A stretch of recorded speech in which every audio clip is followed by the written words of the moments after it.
Le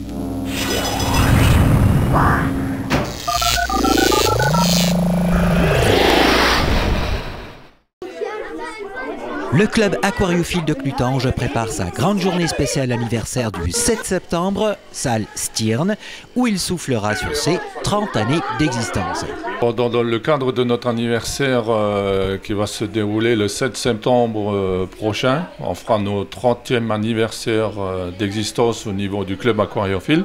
Aussi, il y a peu, ce fut opération séduction auprès du jeune public clutangeois.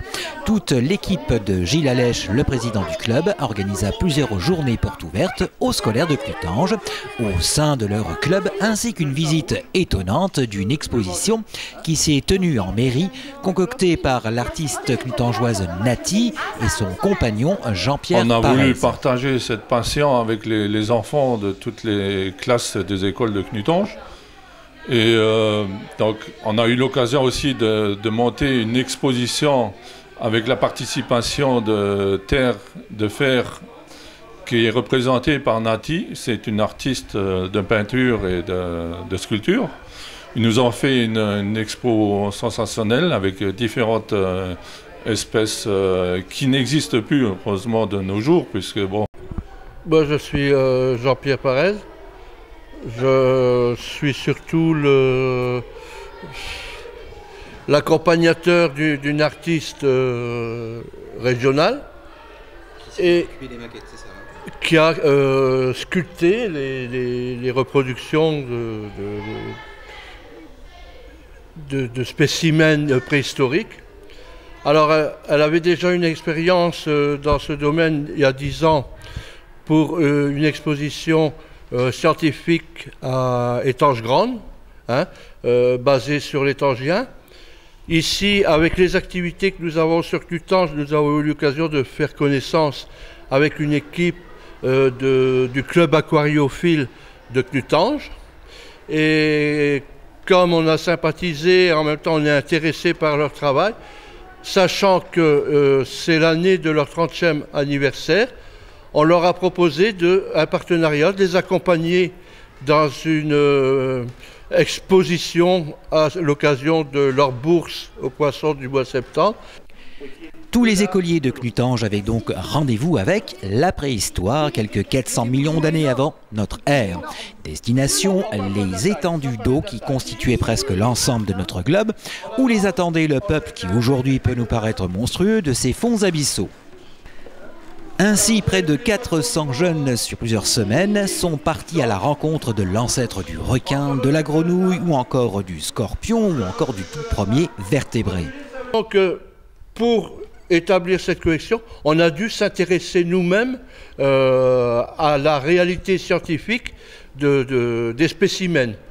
Donc, acquérir des connaissances sur ces spécimens et là, de pouvoir les retransmettre aux enfants dans un langage qu'on essaye adapté à leur capacité de compréhension, si on peut dire. En tout cas, nos jeunes écoliers se sont montrés très intéressés et participatifs pour le moins.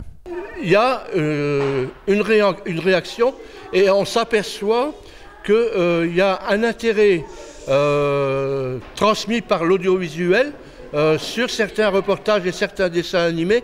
Et ils ont retrouvé dans ces sculptures des personnages qu'ils ont déjà eu l'occasion d'apercevoir. Donc là, le dialogue a été facile puisqu'il y a eu plus de questionnements que je n'avais de discours à faire. Donc ils ont quelque part eux-mêmes animé la présentation. Plein d'années. Alors dans ce qui date plein d'années, est-ce qu'il y en a qui t'ont impressionné? Qu'est-ce que tu as appris, que tu as retenu, que tu pourrais me dire? Ils étaient dangereux. Le gros requin. Oui, il était grand, plus grand de cette salle. Moi, ce que j'ai aimé, ce qui était bizarre, c'était le poisson là avec les crocs. Il ressemble à un scorpion et il est bizarre. Ça fait bizarre. Alors quoi d'autre? Qu'est-ce qui t'a impressionné? À peu près tous les fossiles qu'il y a ici, les sortes. Moi, j'ai aimé le requin là-bas, avec il a une grande bouche comme ça, Et j'ai aimé le gros dinosaure là. Son cœur il est à côté de sa jambe. Et il est bizarre. Alors c'est toujours intéressant pour les enfants, déjà ça les passionne, tout ce qui a trait aux sciences. Et même si ça ne rentre pas directement dans le programme de sciences, ça fait toujours écho aux notions que nous on étudie. Donc ça donne du concret sur des notions peut-être un peu plus abstraites pour les enfants. Après la préhistoire, les élèves avaient rendez-vous avec les aquariums du club où les attendait Gilles Allèche, le président, accompagné de Jean Allenbach, ainsi que de Guy et de Christine Biolès, membres du comité, pour les éclairer de leur lumière de passionnés aquariophiles.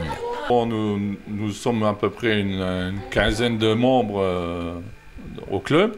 Et donc, on partage tous la même passion. Bon, c'est différentes espèces de poissons. On a une quinzaine d'aquariums. Le plus gros, il fait 700 litres. Et donc, on a des cyclidés, on a un peu de toutes sortes de poissons, pas des nigrofasciatum, mais des micromis, des guppies, des platies, différentes espèces de poissons. Et donc, ils sont tous reproduits dans nos aquariums. Et on essaie de continuer la propagation de ça et de faire partager à tous les enfants, même tout le public. Ceux qui veulent venir nous visiter sont la bienvenue chez nous, avec les permanences qu'on a, comme chaque année. Pour le reste, rendez-vous le 7 septembre, salle Stirn de Clutange, et fêtez avec eux leur 30e anniversaire. Donc le rendez-vous de septembre, c'est fixé donc le 7 septembre. Et donc il y aura beaucoup de choses à voir cette année parce que bon, on aura l'exposition et plus il y aura un film d'à peu près de 90 minutes qui va expliquer la progression de notre existence avec les différentes sculptures qui ont été faites.